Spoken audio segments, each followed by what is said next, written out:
Kita ke sorotan lain. Komisi Pemberantasan Korupsi mengungkap praktik suap dalam bentuk logam mulia emas usai mengusut kasus suap di Direktorat Jenderal Bea Cukai. Dalam beberapa kali operasi tangkap tangan, KPK selalu menemukan emas sebagai barang bukti suap.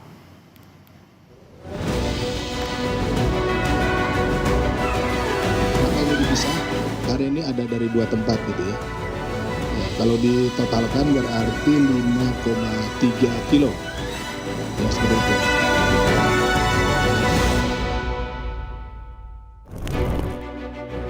Lagi-lagi, logam mulia emas disita KPK sebagai barang bukti praktik suap di Direktorat Jenderal Bea Cukai. Penyidik menyita logam mulia emas seberat 2,5 kg dan 2,8 kg.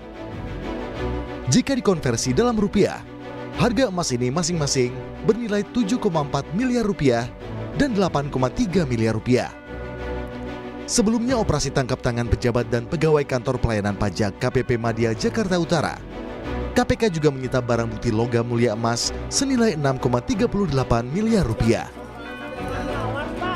KPK mencatat ada peningkatan suap menggunakan barang kecil yang bernilai tinggi seperti emas. PLT Deputi dan Penindakan KPK Asep Guntur menyebut, tren harga emas yang terus meninggi menjadi salah satu barang pilihan yang digunakan untuk menyuap pejabat.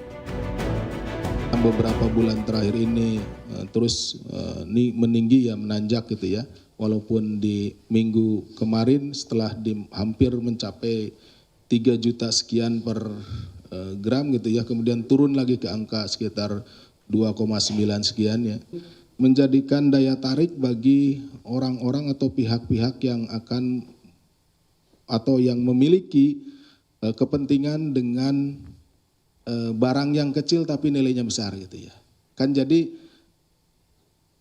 barang yang digunakan untuk memberikan suap ya, itu biasanya adalah barang-barang yang ringkas, barang-barang yang kecil tetapi memiliki nilai besar.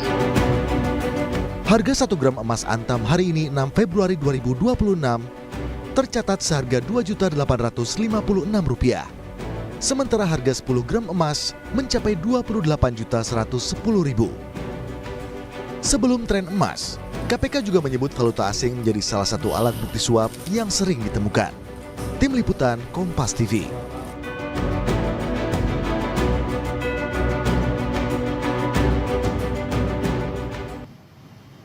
Dalam kasus suap di Direktorat Jenderal Pajak, KPK menemukan suap dalam bentuk logam mulia emas hingga mencapai 5,3 kg atau setara lebih dari 15 miliar rupiah. Apakah praktik suap dengan emas ini baru saat ini saja dilakukan dan bagaimana pengawasannya? Kita bahas bersama peneliti Pukat UGM Zainur Rohman. Mas Zainur, selamat petang. Selamat petang. Mas Zainur, sebenarnya praktik menggunakan emas sebagai alat suap ini baru dilakukan atau sebenarnya sudah sering? Ya, sebenarnya dari berbagai kasus korupsi itu sudah ada ya tren menggunakan barang-barang berharga. Kenapa mereka pakai barang berharga termasuk dalam konteks ini adalah emas? Yang pertama untuk menghindari jejak PPATK. Kalau pakai transfer melalui rekening perbankan, maka akan terdeteksi, apalagi ini dalam jumlah yang sangat besar. Yang kedua, kalau menggunakan uang tunai, ada serial number-nya. Menggunakan falas, maka kemudian money changer juga ada kewajiban untuk keterbukaan informasi. Ada formulir yang harus diisi. Oleh karena itu kemudian para pelaku tindak pidana korupsi untuk mengamankan diri di dalam bertransaksi, mereka banyak menggunakan barang-barang berharga termasuk emas ini. Nah, emas ini kenapa dipilih ya, sekali lagi itu yang pertama untuk menghindari endusan aparat penegak hukum. Yang kedua portable. Emas itu 1 kilo sangat kecil ya Mbak ya. Kalau kita lihat sekarang ya harga emas sangat mahal ya, untuk kemudian menyimpan uang dalam jumlah miliaran rupiah itu cukup dengan beberapa kilo saja. 1 kilo pun barang fisiknya itu sangat kecil sehingga mudah untuk disimpan, diberikan kepada pihak lain, kemudian atau dititipkan, disembunyikan, itu sangat mudah untuk kemudian menggunakan emas itu tadi. Dan yang ketiga, emas ini sekaligus mungkin untuk investasi bagi para koruptor ini ya. Jadi kalau disimpan dalam waktu lama, bentuknya uang tunai itu kan terkena inflasi. Tapi kalau disimpan lama dalam bentuk emas, itu nilainya semakin meningkat. Berarti Mas Zainur koruptor bisa dalam tanda kutip memanennya emas nanti ini kalau bisa sudah jadi daya pensiun tawar misalnya. juga. Iya betul Mbak. Itu salah satu modus yang ternyata sekarang berkembang gitu ya. Kalau di kasus-kasus sebelumnya, mungkin publik masih ingat ya, ada temuan Kejaksaan Agung 51 kilogram emas di rumah Zarof Rikar, mantan Kabalitbang Diklat Kumdil Mahkamah Agung Republik Indonesia. Meskipun sudah pensiun, ternyata di rumahnya ada uang tunai 920 miliar dan 51 kilogram emas gitu ya. Nah ini sama gitu ya, karena emas itu ketika disimpan dalam jangka waktu yang lama, justru nilainya semakin meningkat, semakin bagus. Oleh karena itu ini harus direspon juga oleh otoritas, termasuk oleh aparat penegak hukum, bagaimana untuk mempersempit ruang transaksi korupsi menggunakan barang-barang berharga khususnya emas ini. Gitu Mbak. Nah Mas Zainur, kalau misalnya harga emas yang semakin tinggi juga bisa jadi dalam tanda kutip daya tawar, apa yang bisa dilakukan KPK untuk mempersempit kemungkinan emas ini jadi komoditas yang dijadikan bahan suap? Apakah harus ada kerjasama juga dengan pihak-pihak tertentu?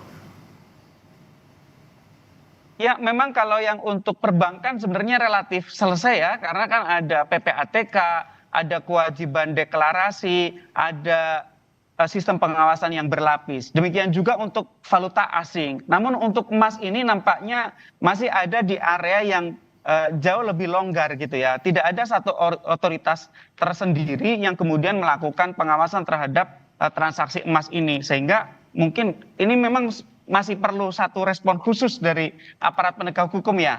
Apakah kemudian transaksi yang bernilai signifikan itu perlu untuk dipantau oleh aparat penegak hukum atau oleh otoritas pemerintah gitu ya. Misalnya transaksi yang nilainya melebihi jumlah tertentu.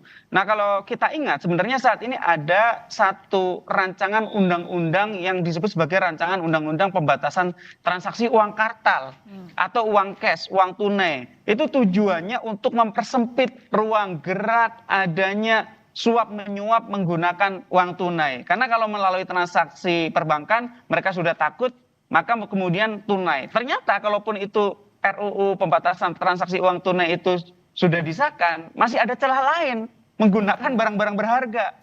Emas yang nilainya sangat tinggi, cukup beberapa kilo sudah bisa memberikan suap kepada pejabat dengan jumlah yang sangat besar. Atau yang kedua misalnya ada jam tangan mahal.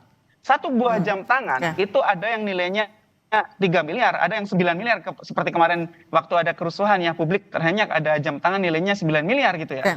Ini juga perlu untuk kemudian direspon oleh aparat penegak hukum karena para pelaku tindak pidana korupsi ini ketika mereka bertransaksi sudah semakin pintar untuk berlindung, kemudian mengamankan diri dari deteksi aparat penegak hukum. Yang paling penting menurut saya juga adalah LHKPN, laporan harta kekayaan penyelenggara negara. Kalau di sana tidak ada kepemilikan emas tetapi ternyata ada transaksi terhadap nilai emas, maka kemudian itu harus dilakukan pemeriksaan secara mendalam. Harus jadi rambu-rambu. Ketika celah itu semakin banyak, APH nggak boleh kalah pintar ya. Mas Zainur Rohman, terima kasih sudah berbagi bersama kami. Saya selalu Mas Zainur.